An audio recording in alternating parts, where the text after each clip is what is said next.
এখন আমি একটা ডিম চিতই তৈরি করব।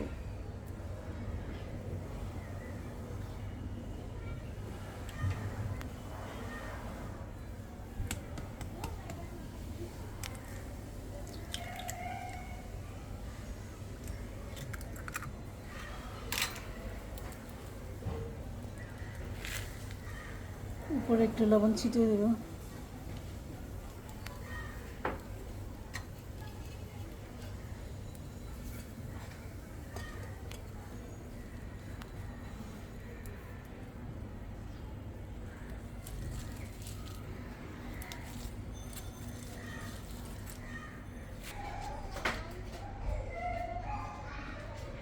ডিম চিতই পিঠাটা আমার হয়ে গেছে।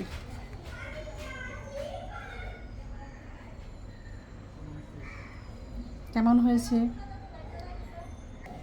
আমার চিতই পিঠা রেডি হয়ে গেছে। গরম গরম চিতই পিঠা এখন হাঁসের মাংস দিয়ে মজা করে খাবো। এখানে আমি একটা ডিম চিতই করছি। ডিম চিতইটাও খুব সুন্দর হয়েছে, খেতেও খুব ভালো লাগবে। এখানে আমি খেজুরের রসও রাখছি। এই রসটা আমি নিজে হাতে বানিয়েছি।